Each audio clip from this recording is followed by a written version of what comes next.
मैं जाऊं कहाँ, कहीं घूमने, घूमने जा क्यों नहीं रहा भाई। आपसे ज़्यादा जल्दी तो मुझे है कि मैं कहीं निकल जाऊं। आपको माँ का रिश्ता, बाप का रिश्ता, बहन का रिश्ता, चाचा का रिश्ता, मामा का रिश्ता, दादा दादी का रिश्ता, नाना नानी का रिश्ता, हर रिश्ते आप जब पैदा होते हो तभी बन जाते हैं, है ना। और एक रिश्ता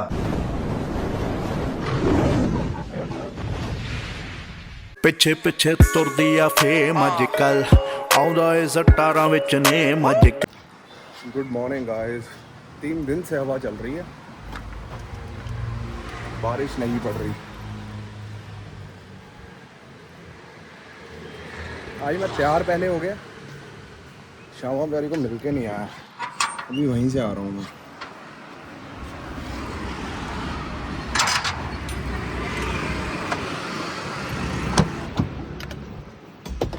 4 दिन हो गए हैं यार, इसमें तेल डलवाने वाला पड़ा है, डलवा ही नहीं हो रहा।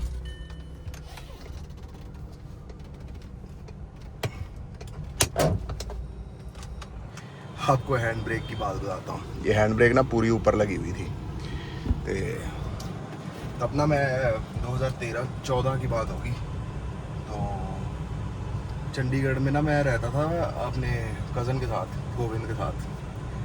तो ना नीचे उनके ना किराएदार रहते थे, मतलब एक पूरी बिल्डिंग उनकी थी, लेकिन उस पर क्या नाम है, उसके ऊपर हम रहते थे पता नहीं किसी वजह से। तो वो उनकी ना कार बाहर होती थी, जो वो बंदे हैं नीचे वाले, उनकी कार ना बाहर होती थी।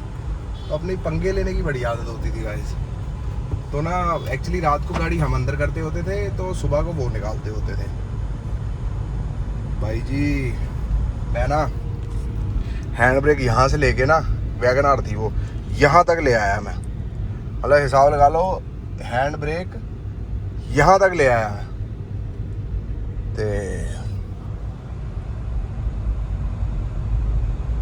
और सुबह उन्होंने गाड़ी निकालनी चाहिए,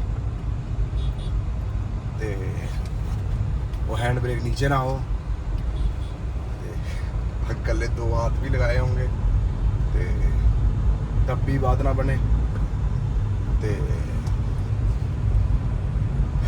फिर ना सुबह उसको फ़ोन करा मेरे भाई को, कह रहे आओ भाई ये हैंड ब्रेक कैसे लगाई हुई है तुमने, इसको आगे नीचे करो। और मैं रात को प्लानिंग करके गया था, मैं कहा इस तरह की हैंड ब्रेक लगाऊंगा ना, इन किसी से खुलेगी नहीं। अभी भी मेरे साथ भी वही हो गया भाई।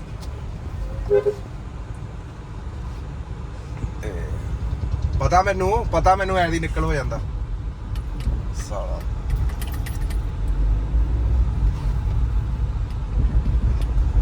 महादेव महादेव। चलो चले गाइस, ऑफिस मिलते हैं कल, दिन बढ़िया। सो गाइस ऑफिस से निकल गया हूँ। 4 दिन से जो तेल पड़ा था डलवाने वाला, वो डलवाया अभी मैंने। आज साला ऑफिस में दिल ही नहीं लगा, पूछो क्यों। क्योंकि कल इसी टाइम पे मेरे यार दोस्त आ रखे थे और पूरा फन चल रहा था, हंसी मजाक and all everything, and group call बढ़िया लगी हुई थी, बढ़िया सिस्टम चल रहा था। आज साला बिल्कुल सुनना पड़ा हुआ था।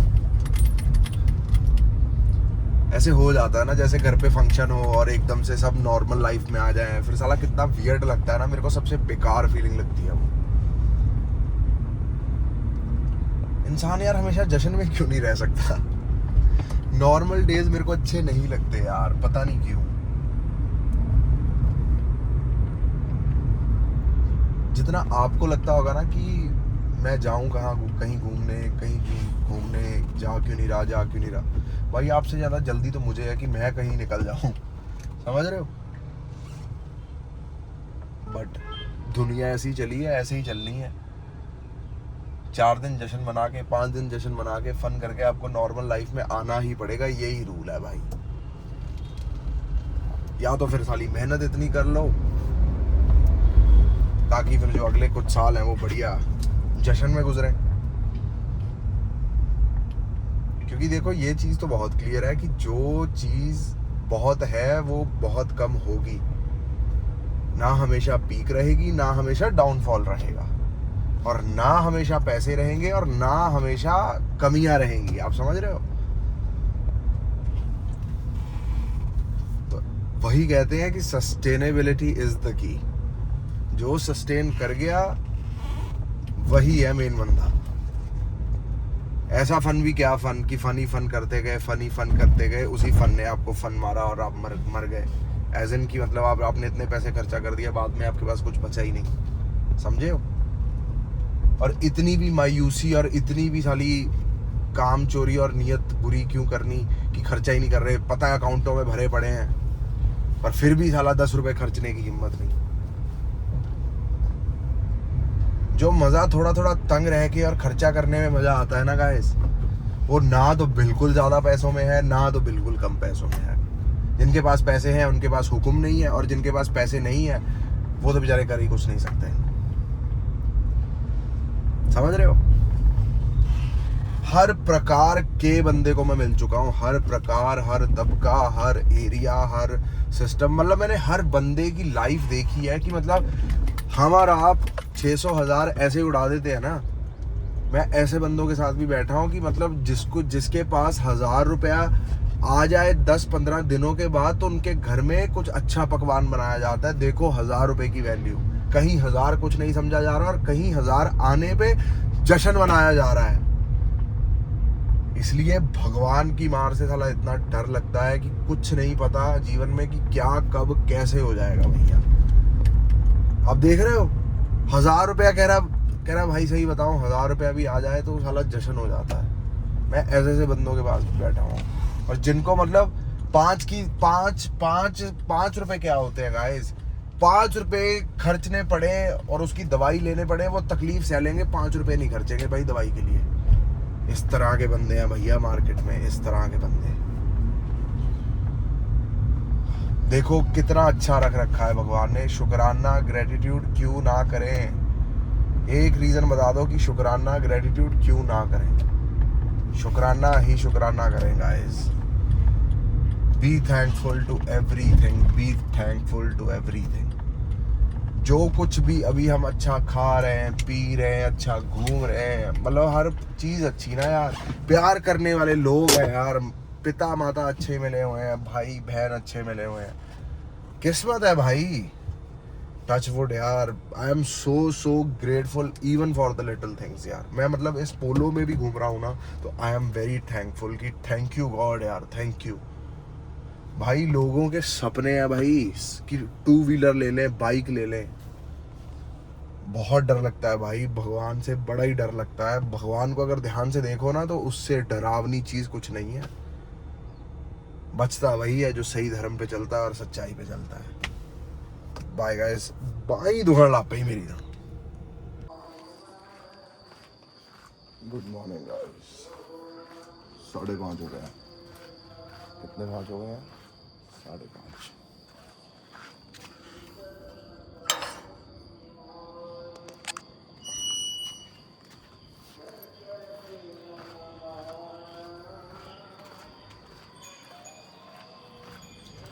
सुबह की डाइट भी तो देनी जरूरी है। मेरा पैर को दुखने लग गया।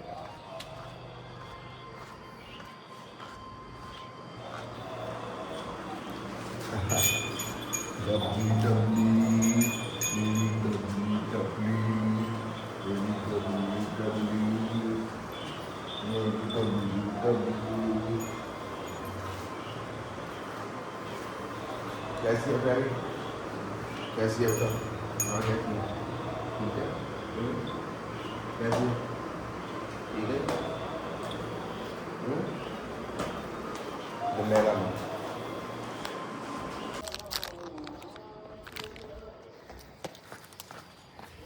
Good morning.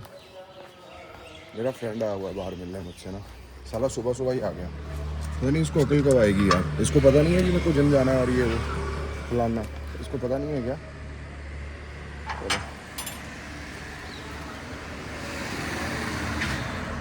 So meet my friend Brown. ਇਹਦਾ ਮੁੰਡੇ ਦਾ ਨਾਮ ਬਰਾਊਨ। चला जा।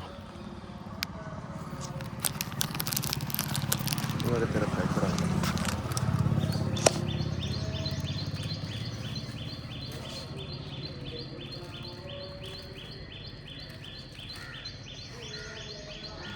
ਭੁੱਖ ਲੱਗੀ ਹੋਈ ਹੈ। ਜਿਹੜਾ ਬਰਾਊਨ ਵਾਲਾ ਮੁੰਡਾ ਇਹਨੂੰ ਭੁੱਖ ਲੱਗੀ ਹੋਈ ਹੈ, ਸਮਝ ਰਹੇ ਹੋ।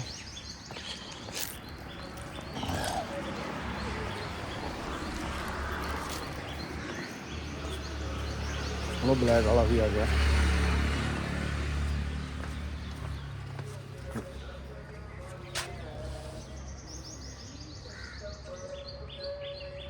यार मैं क्या करूं बताओ। Good morning guys, good morning. कैसे हैं आप सब लोग? पहले तो ये बताओ, दाढ़ी काटी जाए कि बाल छोटे करे जाएं, क्या करे जाएं? कमेंट करके ज़रूर बताना। वही बंदों को कह रहा हूँ जो बंदे 4 बंदे कमेंट करते हैं ना, उन्हीं को कह रहा हूँ मैं। नए बंदे कमेंट करने की ज़रूरत नहीं है, कोई दिक्कत नहीं है।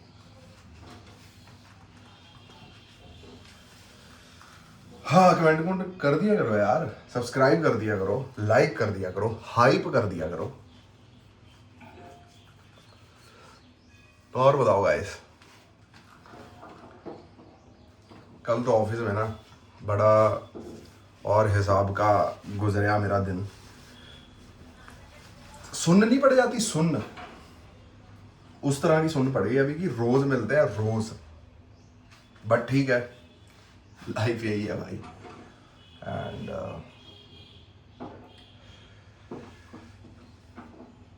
कैसे कैसे रिश्ते बन जाते हैं ना गाइस। आप देखो, कभी किसी ने आपको माँ का रिश्ता, बाप का रिश्ता, बहन का रिश्ता, चाचा का रिश्ता, मामा का रिश्ता, दादा दादी का रिश्ता, नाना नानी का रिश्ता, हर रिश्ते आप जब पैदा होते हो तभी बन जाते हैं, है ना। और एक रिश्ता जो है यारी का, वो बनता है, पता नहीं भाई उस बनने का रीज़न क्या है। यारी जब किसी इंसान से होती है तो क्यों होती है मुझे नहीं पता, क्योंकि भगवान को पता होता है कि ये बंदे इसके साथ रहेंगे, या मैं मतलब अगर वो उस हिसाब से सोचे तो मैं मैं उनके साथ रहूंगा। आप समझ रहे हो। एक यारी ही तो साली एकमात्र ऐसी चीज़ है जिसमें साली कोई ईगो नहीं है, कोई बेइज्जती नहीं है। मतलब कह लो किसी ने कुछ बंदे ने बात भी कर दी तो कोई दिक्कत वाली बात नहीं है। हर वक्त वो छेड़ना, हर वक्त वो पंप करना, है ना। एंड कई बार यार दोस्त अपने किसी और जोन में होते हैं तो हम उनको पंप कर देते हैं। तो मतलब you know, I love watching them and seeing them. And किसी भी चीज़ को अगर मैं बताता हूँ तो या बोलता हूँ या सिचुएशन डालता हूँ तो उसका पीओवी जानने में बहुत मज़ा आता है गाइस। मतलब कोई भी इंसान होगा दुनिया में, किसी भी प्रकार का दुनिया में बंदा होगा, जब यारी और दोस्तों के बारे में वो याद करेगा उसके मुंह चेहरे पे स्माइल आ जाएगी। एंड मैं ऐसे ही करता हूँ, जब मेरा कई बार मूड लो होता है ना, तो मैं अपने दोस्तों के साथ बिताए हुए पल, पुराने टाइम, पुराने पल सब याद करता हूँ और मेरा मूड साला ऑटोमेटिक ठीक हो जाता है। आप समझ रहे हो। मतलब प्रेमानंद जी महाराज का भी एक मित्र था भाई। मित्र देखो कितना इंपॉर्टेंट है ना। और भगवान श्री कृष्ण के भी मित्र थे, सखा थे, ठीक है। अब मैं नाम भूल गया उनके सखाओं का, क्या क्या नाम था, भूल गया मैं। कुछ ऐसे करके था। अब उनमें से एक सुदामा था, मधुमंगल था, और 2-3 नाम थे यार, वो मैं भूल गया, जो बिल्कुल बचपन से थे। यारी के बिना तो हमारे भगवानों की भी, हमारे गुरुजनों की भी जिंदगी कंप्लीट नहीं भाई। प्रेमानंद जी महाराज जी का एग्जाम्पल देने लगा था। जब वो बड़ी उनकी विपरीत स्थिति चल रही थी अपनी बॉडी को लेके या किसी भी चीज़ को लेके, हर आश्रम वालों ने मना कर दिया भी हम नहीं रख पाएंगे, अगर इनको रखेंगे तो इनका खर्चा कैसे चलेगा, फलाना कैसे करेगा। और ये नॉर्मल सोच है वृंदावन के सभी आश्रमों की कि इंसान स्वस्थ है तो उससे कई फायदे हैं, है ना। और अगर इंसान अस्वस्थ है तो उसके कई नुकसान हैं। आप समझ रहे हो। ये हर एक बंदे के दिल में आता है, और आया उनके भी जीवन में ऐसा समय आया भी nobody wanted to make him stay and nobody wanted to help him for a medical treatment। अगर जितना हो पाता था वो लोग करते भी थे, लेकिन उनका एक मित्र था, उनका नाम भूल गया अब वो भी भगवत उसमें भगवत प्रेम में घुस गए हैं वो भी। जो वृंदावन में ऑलरेडी भगवत प्रेमी है भाई, जो वृंदावन में रह रहा है वो मंदिर, मैं कह रहा हूँ राधा राधा नाम भी ना बोले, वृंदावन में जो सांसें चल रही हैं वही भजन है। तो प्रेमानंद जी महाराज को उसने संभाला, प्रेमानंद जी महाराज उससे वार्तालाप करते थे, एक दूसरे से डिस्कस करते थे। आज का क्या मधुकरी का प्रोग्राम है, मधुकरी उसे बोलते हैं जो कि इन तरह के जो गुरुजन लोग होते हैं ये खुद नहीं बनाते, इनका चूल्हा खुद नहीं जलता। तो इनको ये कह लो भी जिसने बिल्कुल ब्रह्मचार्य और बिल्कुल उत्तम स्थिति में जाना है, वो सिर्फ ऐसे करके झोली मांग के ब्रज से, ब्रज किसे कहा गया है, वृंदावन है ना, ब्रज 84 कोस की जो परिक्रमा है उसे पूरा ब्रज कवर हो जाता है। सिर्फ ब्रजवासियों से मांग के ही खा सकते हो आप। तो कई वक्त ऐसे भी होता था, नमक वाला पानी, चीनी वाला, मीठा खाने का मन है तो चीनी वाला पानी, समझ रहे हो। ये मैं इसलिए आपको ये कथा बता रहा हूँ, कथा नहीं बता रहा मतलब मैं तो कुछ भी नहीं हूँ, ये बात इसलिए बता रहा हूँ कि देखो वहाँ पे भी इतने पूज्य श्री प्रेमानंद जी महाराज के साथ भी एक यारी था जो खड़ा रहा सारी उम्र और सारे समय, है ना। दिस इज यारी से ऊपर क्या होगा। अब ठाकुर जी थे, चाहे वो बाल्य अवस्था में हो, चाहे वो टीनेज अवस्था में हो, चाहे वो सबसे बड़ी अवस्था में भी हो, उनके आसपास उनके सखा संग रहे हैं। तो जब हमारे, जिनको हम मानते हैं, जो हमारे इष्ट हैं, हम उनके सखा इतने खास हो सकते हैं। सुदामा जब अपने द्वारकाधीश जाते हैं तो भगवान, जो कि भगवान को भूल जाता है कि मैं भगवान हूँ या मैं राजा हूँ, वो नंगे पांव कहीं बज रहे हैं, कहीं गिर रहे हैं, कहीं स्लिप हो रहे हैं। उनको पता चल गया कि मेरा यार आ गया सुदामा, जिसको मैं कितनी देर से बुलाने की कोशिश कर रहा था। यार की खुशी, अगर टेक्निकली देखा जाए ना, तो भगवान इस दुनिया पे आए ही हमारे लिए थे ताकि वो एग्जाम्पलें सेट करे, लीलाएं करे, ताकि हमें उससे प्रेरणा मिले। यारी का एकमात्र सर्वाइवल कोड है, जिसे हम चीट कोड कह देते हैं, सर्वाइवल कोड कह देते हैं यारी, दोस्ती, फ्रेंडशिप का, वो है ईमानदारी। आपका सच्चा रहना, ईमानदारी से चलना। क्योंकि बड़ी सी यारी दोस्तियां ऐसी देखी हैं मैंने जिनमें ईगो, जेलसी और ये सब, है ना। हमारे यहाँ कोई कुछ नहीं भाई। आज भी साला हम ऐसे ही बात कर रहे हैं जैसे हम साला 10th में है, 11th में है ना। और मुझे लगता है आने वाले अगले 50 सालों तक भी हम ऐसे ही रहेंगे। फन चल रहा है, फलाना चल रहा है ना, जान के जेब में पैसे भी हैं, फिर भी कहना कि यार आज तक पैसे ही है नहीं, तू कर दे यार, तू ले आए यार, आज तक तेरे अल्लो हैं, आज तक तेरे अल्लो हैं, है ना। मतलब तेरे अल्लो मीन्स तेरी तरफ से, मतलब कुछ भी खाने का जुगाड़, है ना, कुछ भी करने का जुगाड़। मुझे याद है सुखी और एंडी जब हम 10th में घुमा करते थे, सुखी की जेब में हमेशा 100 रुपया होता था, हमेशा। और हमारा मतलब तय हो गया था कि मिस्टर बर्गर पे बर्गर सुखी खिलाता होता था। और फिर एंडी रखता होता था, जो कि अब अमेरिका में है, एंडी रखता होता था मंगलवार के व्रत। तो जब उसने मंगलवार का व्रत रखना, उसको अगले दिन उसकी मम्मी ने 500 रुपया देना। भाई वो 500 रुपया ना मुझे आज तक नहीं भूलता। उसके साथ हमने अपनी एक्टिवा फुल करानी, ठीक है जी, फिर वहां निकल जाना। सुबह जो व्रत तोड़ना वो भटूरों से तोड़ना, फिर उसके बाद लस्सी पीनी, फिर उसके बाद मिठा खाना। भाई दैट वाज द डेज यार, दैट वाज द डेज। मतलब वो भी बहुत अच्छा समय था, ये भी बहुत अच्छा समय है। समय को हम कैसे बैलेंस कर सकते हैं कि चलो ठीक है, अपने अपने काम सब कर रहे हैं, अच्छी बात है, अपने पर्याप्त सबको होना चाहिए, लेकिन आप ये यारी वाला बैलेंस भी रखें। मुझे जीवन में ना वो सुखी का 100 रुपया भूलता है, ना मुझे एंडी का वो 500 रुपया भूलता है। उसकी मम्मी ने हर व्रत के अगले दिन 500 रुपया देना। भाई मुझे तो भाई मैं कसम से कहूँ, मेरे घर वाले तो इतने स्ट्रिक्ट थे, चीजें ले देते थे पर जेब में सारा कैश नहीं देते थे। देते भी होंगे तो कभी 100, कभी 50, कभी 100, पर वो कभी 100 तो कभी 100 आया ही नहीं, क्योंकि मेरे दोस्तों को पता होगा कि मेरी जेब में कभी 100 होता ही नहीं था भाई। और हिसाब साला अपना ऐसे ही रहा है, पैसे बाद में मिले, खर्चे पहले खड़े रहे हैं, अभी भी ऐसा ही चल रहा है साला, समझ रहे हो। तो यारी, friendship is a beautiful thing यार। मैं अपने आप को इतना किस्मत वाला, इतना बढ़िया मानता हूँ, ग्रेटफुल हूँ, मतलब है नो, शुक्राना है भगवान का कि इस तरह के अच्छे यार और इस तरह की अच्छी वाइब मुझे मिली। नहीं तो बंदे वैसे भी हैं जिनके पास कोई यार नहीं है ना, अकेले हैं बेचारे दुनिया में। यही सीन है गाइस। तो यारी को, जो आपकी यारी स्पेशल है ना भाई, ईगो क्लैशेस इन वजह से अपनी यारी मत खराब करें। इन सबको भूल के जब आप आगे बढ़ते हो ना, बहुत खुशी मिलती है गाइस, बहुत खुशी मिलती है।